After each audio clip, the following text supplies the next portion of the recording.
Hey everyone, welcome to Plants and Politics. So, members of Congress appear to be under FBI investigation.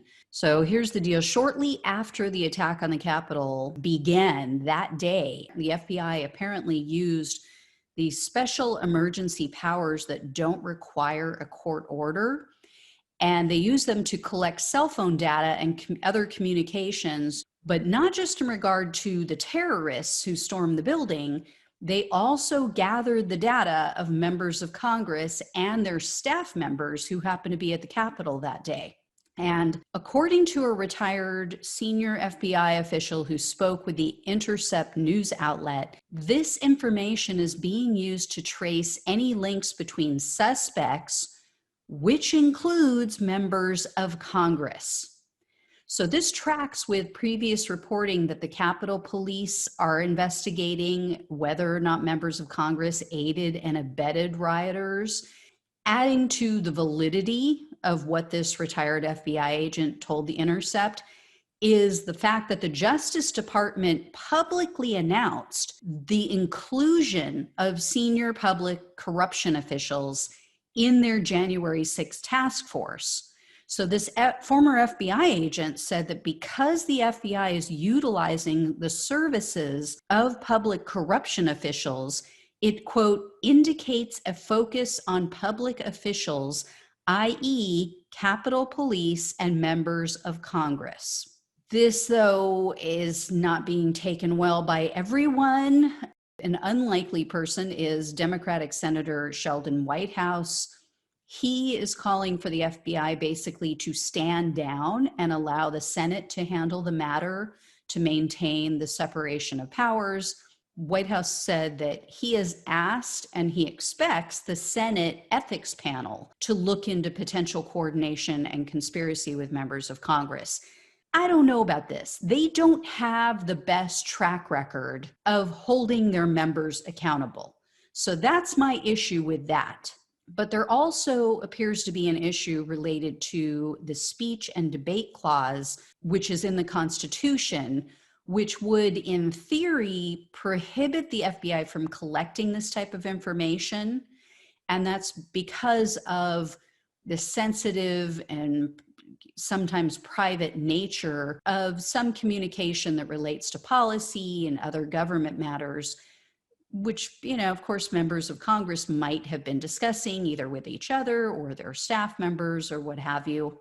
On that front, I get it. This is a sticky, tricky situation, and I recognize the need to maintain privacy for members of Congress in regard to communications related to their jobs.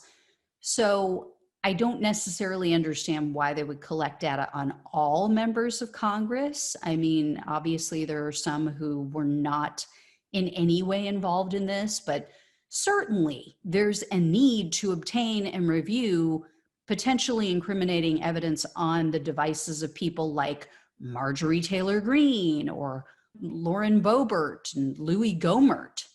I mean, these and others were people who allegedly worked with the Stop the Steal rally organizer, Ali Alexander. He himself said that he worked with Gohmert and others. And remember, there's members of Congress who have pointed to people like Boebert as someone who was allegedly seen giving tours of the Capitol to Trump supporters in the days leading up to the attack. I would like to know what's on her phone. I would like to know who she was communicating with. And let's not forget, Boebert is also the one who tweeted out Pelosi's whereabouts while the attack was underway. She literally tweeted out and told her followers that Pelosi had been removed from the House chamber, kind of signaling to them, hey, if you're looking for her, as they were, she's not in here anymore. Look elsewhere. I would like to know, was that just a random tweet and she didn't mean anything by it? Or is there some context that would make that a criminal offense?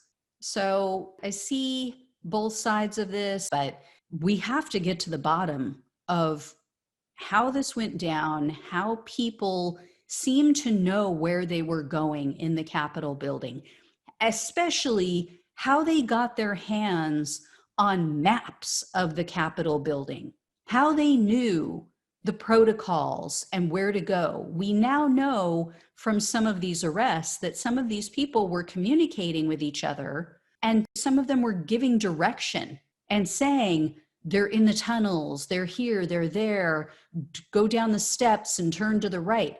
Where did they get this information, if not from members of Congress?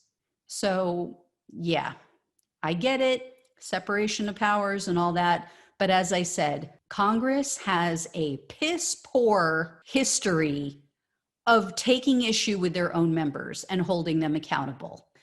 All right, guys, if I hear more or when I hear more, I will let you know. As always, like, share, and subscribe. Thanks so much for watching and listening. Take care, and I'll talk with you soon.